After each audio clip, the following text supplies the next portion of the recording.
નમસ્કાર, જય માતાજી, ગુડ ઇવનિંગ. હું ગોહિલ યશદીપસિંહ તમારું લક્ષ્ય એકેડમી તરફથી હાર્દિક સ્વાગત કરું છું. કેમ છો બધા મિત્રો? મજામાં? હવે રેવન્યુ તલાટી પાછળ બધા દોડ મૂકી છે અને હવે પૂછવાનો ક્વેશ્ચન એવો આવે છે કે સાહેબ મેથ્સનું તમે કીધું, હવે રિઝનિંગનો શું વાગે? રિઝનિંગમાં કેવા ટોપિક કરવા, શું છે શું નહીં એનું ધ્યાન આપતો કંઈક અમને પ્રકાશ પાડો કે અમે કેવા ટોપિક કરવા જોઈએ. તો આ રિલેટેડનો વિડીયો હું લઈને આજે તમારી વચ્ચે આવ્યો છું. શું કરવાનું, કઈ રીતનું છે, ચાલો વાત કરીએ આ વિડીયોમાં કે રિઝનિંગમાં કેવા કેવા ટોપિક તમારે કરવા જોઈએ. જુઓ, જે તમને હું આપું છું તે વસ્તુ વ્યવસ્થિત ધ્યાનથી જોજો જેથી તમને ખબર પડે. બરાબર. હવે વાત કરીએ, સૌથી પહેલું ચેપ્ટર છે નંબર સિરીઝ. તમને નંબરની શ્રેણી આપેલી હોય એના પ્રમાણે તમારે કરવાના હોય, જે એના સરવાળા, બાદબાકી, ગુણાકાર, ભાગાકાર, તફાવતના કારણે જે થતું હોય ને એ બધી વસ્તુ કરવાની હોય એવું ચેપ્ટર છે. જે શ્રેણી પણ તમે કહી શકો છો, સિરીઝની વાત કરું છું તે શ્રેણી ચેપ્ટર. બીજું છે લોહીની સગાઈ. લોહીની સગાઈ એટલે બીજું કાંઈ નહીં, લોહીના સંબંધની વાત છે.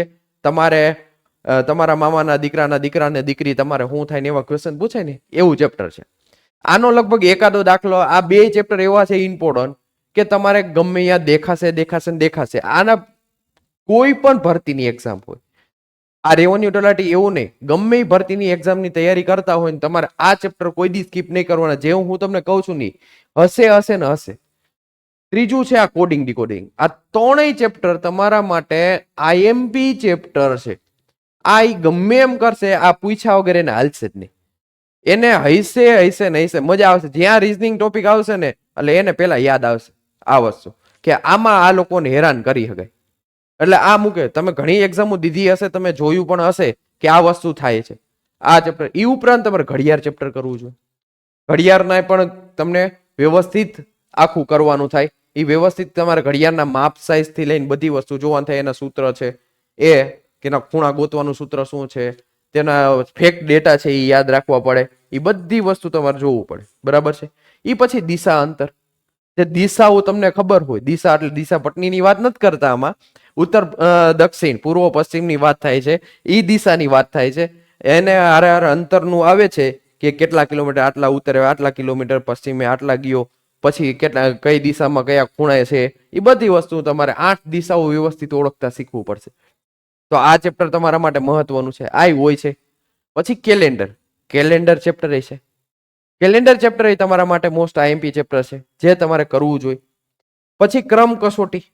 ક્રમનું મતલબ ઉપરથી આટલામાં છે, નીચે આટલામાં છે, વચ્ચે કેટલા બેઠા છે એવા દાખલા પૂછે છે. એ ક્રમ વાળું. બેઠક વ્યવસ્થા સીધી આવે, આડી આવે, ચોરસ આવે, વર્તુળ આવે. એ પ્રમાણેની બેઠક વ્યવસ્થા આવે. જે રાઉન્ડ ટેબલ વાળા આવે છે એમાં જાજા પડતું તમને દાખલા દેખાડશે કે વર્તુળ આકાર આવે. તો બેઠક વ્યવસ્થાનો દાખલો ઘણીવાર 5 માર્કમાં પણ પૂછી લે છે. 5 માર્ક્સ આવશે ને, માર્કમાં પૂછી લે છે. બરાબર છે. 5 માર્કમાં તમારે એ વસ્તુ કરવી હોય, ઘણીવાર એકવારમાં તમે 5 માર્ક મેળવી નાખો છો, કોયડા સ્વરૂપે પૂછી લે છે. તો આ મારા મુતાબિક તમારે ચેપ્ટર કરવું જોઈએ. આઈએમપી ચેપ્ટરમાં આવશે. બરાબર. અસમાનતા, સિલોંગ્સની વાત કરું છું. સિલોંગ્સને ચેપ્ટર સારે આ કનેક્ટેડ છે. આ ચેપ્ટર કરવું જોઈએ તમારે. પછી નંબર અને અક્ષરની હેરાફેરી, મતલબ એક જાતનું કોડિંગ ડીકોડિંગનું જ ચેપ્ટર છે. અક્ષર વાળું આવશે એટલે આમાં આલ્ફાબેટિક શ્રેણીની વાત કરે છે. ઈ ચેપ્ટર આવશે કોડિંગ ડીકોડિંગ આરે. પછી સિલોલિઝમ આ ચેપ્ટર છે. આમાંથી હોય ને હોય જ આઈએમપી ચેપ્ટર છે. પછી કોયડા હવે પૂછે છે તો આપણે કરવું પડે. પછી વેન આકૃતિ. આ ચેપ્ટરમાં હવે તમારે કરવું જ પડે. જે કીધું હોય ને વ્યવસ્થિત તમે કરશો ને એટલે આ વેન આકૃતિ તમને કોઈ દી વાંધો નહીં આવે. આકૃતિમાં જે કીધું હોય એમાં ડોટ પટેલ ન થાય એટલે વાંધો ન આવે. બરાબર છે. હવે તુલનાત્મક આધારે પ્રશ્નો. તમને વ્યવસ્થિત કીધું હોય, તમને જે તુલના થઈ હોય એની હારવાર. હવે હું એમ કહું કે સિંહ છે એ જંગલમાં રહીએ તો હાથી એ જંગલમાં જ રહીએ. પછી એમ ઘોડો કહું તો એ તબેલામાં રહીએ. એના પ્રોપર જગ્યાના નામ પ્રમાણે હોય તો એ જીકે તમને વ્યવસ્થિત ખબર હોવી જોઈએ, ત્યારે આ તુલનાત્મક વાળી થાય. પછી શબ્દ વિનાની આકૃતિ શ્રેણી. શબ્દ નો હોય, આકૃતિ યારે આવે, એની શ્રેણીના આધારે દાખલા પૂછતા હોય, મતલબ આકૃતિ રિલેટેડ દાખલા. હવે નોન વર્બલ જે ચેપ્ટર છે એ ચાલુ થશે બધાય. હવે અરીસા અને પાણીની વાત થશે. અરીસા અને પાણીના ચેપ્ટર તમારે ABCD જોવાની થાય કે કેટલા આગળ સીધા હોય, કેટલા ઊંધા હોય, કઈ વસ્તુ તમને ડાબી જમણી ઉપર નીચે કેમ ફેરફાર થાય છે એ વ્યવસ્થિત ચેપ્ટર કરવું પડે. પછી રોમન આંક, રોમન ચેપ્ટર એ છે જે પહેલા સૌથી પહેલા જ્યારે આપણે આંકડાઓની શોધ, ઝીરોની શોધ નહોતી થઈ ત્યારે 3999 આંકડા શોધ કરી હતી ને, એ રોમન આંકનું ચેપ્ટર તમારે વ્યવસ્થિત જોવું પડે. પછી ત્રિકોણની ગણતરી આવે છે, ચોરસની ગણતરી આવે છે.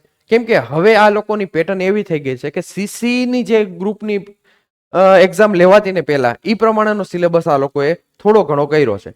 તો હવે લાગે એવું છે કે આવા વસ્તુ ઉપર જઈ શકશે કે તમને ત્રિકોણની ગણતરી કરાવડાવે, ચોરસની ગણતરી કરાવડાવે, પછી પાસા વાળું આવશે જે તમે જોવો છો. પાસામાં કોની સામે કોણ આવે, 2 ની સામે કોણ આવશે, 3 ની સામે કોણ આવશે, કોઈ સિમ્બોલ આપેલો એની સામે કોણ આવશે, એવી. પછી માહિતીની પર્યાપ્તતા જે આપ્યું હોય એ પ્રમાણે તમારે જોવાનું થાય. વાક્ય રચના આપી હોય, એ વાક્ય રચના, વિધાન અને કારણો આપ્યા હોય, નિષ્કર્ષ આપ્યા હોય, એ જોવું પડે. પછી મૂળાક્ષર શ્રેણીની વાત થશે જેની આપણે પેલા વાત કરી દીધી પણ તોય શ્રેણી, મૂળાક્ષર શ્રેણી. પછી સંબંધ, સમસંબંધ, મતલબ સિલોંગ્સની સરખું હવે ચેપ્ટર આવ્યું. પછી ડિક્શનરી, 5 શબ્દ આપ્યા હોય, એક જ આંકડાથી શરૂઆત થતા હોય, મતલબ કે ABCD માંથી શરૂઆત થતા હોય, તમારે ચેક કરવાનું પેલું કયું આવે, બીજું કયું આવે, ઉતરતા ક્રમમાં, ચડતા ક્રમમાં. એ ડિક્શનરી વાળું ચેપ્ટર છે. પછી નિશાનીઓની અદલ બદલ, મતલબ કે ગાણિતિક પ્રક્રિયા જેને કહી શકીએ આપણે, ગુણાકારને સરવાળો કહી દઈએ, બાદબાકીને ભાગાકાર કહી દઈએ, એવી બધી વસ્તુ.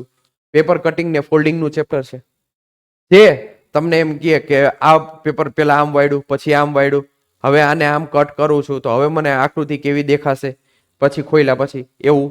પછી અંક ગણિત આધારિત સમસંબંધ, આ ચેપ્ટર એક તમને પૂછાય જેવું છે, નોર્મલ છે ચેપ્ટર, ચિંતા કરવાનું નથી, અંક ગણિત જેવું જ આવશે, બરાબર છે.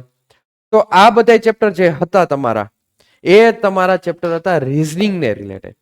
આ ચેપ્ટર તમે વ્યવસ્થિત કરો તો કાંઈ વાંધો આવે નહીં. મારા મુતાબિક આ તમારે સીસી નો જે કોર્સ હતો, હવે જીપીએસસી માં છે ને આમાંય છે, બધામાં તમે કરશો એટલે હવે તમારે આ કરવાનું એકય ચેપ્ટર મૂકી શકાશે નહીં.